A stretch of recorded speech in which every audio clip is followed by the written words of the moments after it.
जय भोलेनाथ दोस्तों। अक्सर हम योग और अध्यात्म को बहुत ही कठिन विषय समझ लेते हैं। हमें लगता है कि इसके लिए तो बहुत कठिन आसन करने पड़ते हैं या फिर जंगलों में जाना पड़ता है। आज हम बात करेंगे एक ऐसे योगी की, एक ऐसे गुरु की जिन्होंने की योग और अध्यात्म को गुफाओं और बड़े बड़े महलों से निकाल कर आम जनता तक पहुंचाया। मैं बात कर रही हूँ नाथ परंपरा के सबसे महान गुरु गुरु गोरखनाथ की, जो कोई साधारण संत नहीं थे बल्कि नवनाथों में सबसे महान थे। माना जाता है कि वो भगवान आदिनाथ यानी कि भगवान शिव के साक्षात अवतार थे। उन्होंने योग को एक ऐसी दिशा दी जो कि आज के समय में और मैं कहूँ तो हर समय में ही प्रासंगिक रहेगी। उन्होंने हठ योग को एक नया आयाम दिया।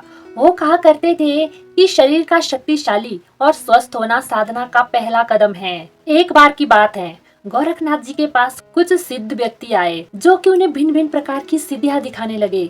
एक ने कहा कि देखो मैं तो पानी पे चलता हूँ, दूसरे ने कहा देखो मैं तो हवा में उड़ सकता हूँ। गुरु गोरखनाथ जी उन्हें बड़े ही शांति से और मुस्कुराते हुए देख रहे थे। उन्होंने अपनी सहजता और अपनी शांति में उन सिद्धों को एक ऐसी बात कही जो हम सभी के लिए बड़े ही काम की है। उन्होंने उनसे कहा कि भैया पानी पर तो मच्छर भी चल लेते हैं और हवा में तो पक्षी रोज उड़ते हैं, तो तुम में और उनमें क्या फर्क है? तुम्हारी शक्तियाँ कैसे उनसे ज्यादा हो गई?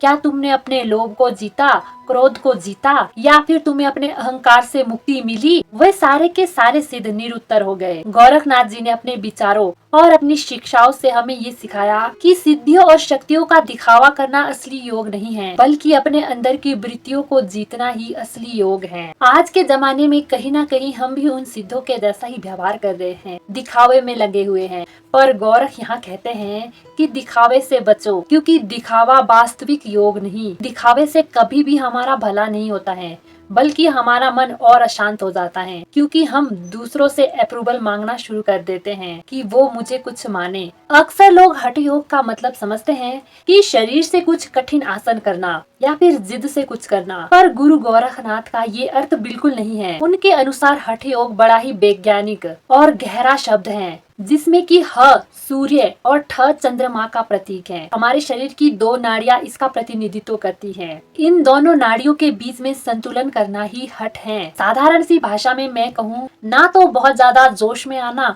और ना ही बहुत ज्यादा दुख में यानी कि उदासी में बह जाना, बल्कि मध्य में स्थिर रहना।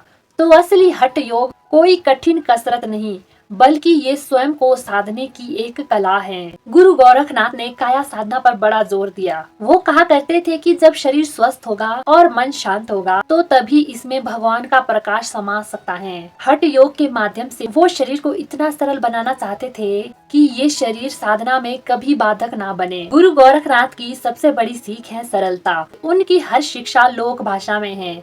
इसका कारण यह था कि वो चाहते थे कि उनकी शिक्षाएं साधारण से साधारण व्यक्ति भी समझ जाए। उनकी एक और बड़ी सीख है होश। वो कहा करते थे कि परमात्मा मूर्ति में नहीं मिलेंगे, ना मंदिर में मिलेंगे, बल्कि वो मिलेंगे आपकी श्वास में। गुरु गोरखनाथ ये कहते हैं कि हर व्यक्ति जब भी श्वास लेता है और श्वास छोड़ता है तो वो अनजाने में ही भगवान का नाम लेता है। जब हम श्वास लेते हैं तो ह का उच्चारण होता है और जब हम सांस छोड़ते हैं तो स का उच्चारण होता है, और यही दोनों शब्द हंस बनते हैं। इसी शब्द को वो भगवान का नाम मानते हैं, जो कि मनुष्य अनजाने में ही हमेशा जपता रहता है। तो गोरख यहाँ कहते हैं कि हमें अनजाने में नहीं बल्कि पूरे होश के साथ इस नाम को जपना है, यानी कि इसे देखना है। तो परमात्मा को कहीं बाहर खोजने की जरूरत नहीं, बल्कि उन्हें अपनी श्वास में देखने की जरूरत है। गुरु गोरखनाथ को जानकर जो मुझे एक सबसे खूबसूरत बात समझ आई वो ये है कि हमें कहीं भी पहुंचना नहीं है। हम जहाँ भी हैं वही हमारा गंतव्य यानी कि हमारी मंजिल है। बस आपको ये देखना है कि आपने कहीं अपने ऊपर अपेक्षाओं की चादर तो नहीं ओढ़ दी। और उनकी शिक्षाएं और उनका योग हमें यही बात सिखाता है कि इस अपेक्षा के बोझ को धीरे धीरे कैसे उतारे। गोरखनाथ की शिक्षाओं का मूल यही है कि कुछ भी नया पाना नहीं है, बस जो भी अनावश्यक है, जैसे कि हमारा अहंकार, हमारा दिखावा, वो सब कुछ धीरे धीरे हटाना है और हर पल होश में जीना है। तो आप भी गुरु गोरखनाथ के मूल मंत्र को अपनाइए। छोटे से छोटा काम भी पूरे होश से कीजिए। चाय का कप भी पी रहे हैं तो उसकी एक एक घूंट, उसकी खुशबू, हर चीज को महसूस कीजिए। फिर आप पाएंगे कि गोरख आपके अंदर है। मेरी बातों को बड़े ध्यान से सुनने के लिए धन्यवाद। अगर आप उनसे जुड़ी हुई बहुत सारी कहानियों को सुनना चाहते हैं तो कमेंट में मुझे जरूर बताइएगा। मिलते हैं अगली वीडियो में, तब तक के लिए खुश रहिए, खुशियाँ बांटिए, अच्छे कर्म कीजिए और ईश्वर का नाम लीजिए। जय भोलेनाथ।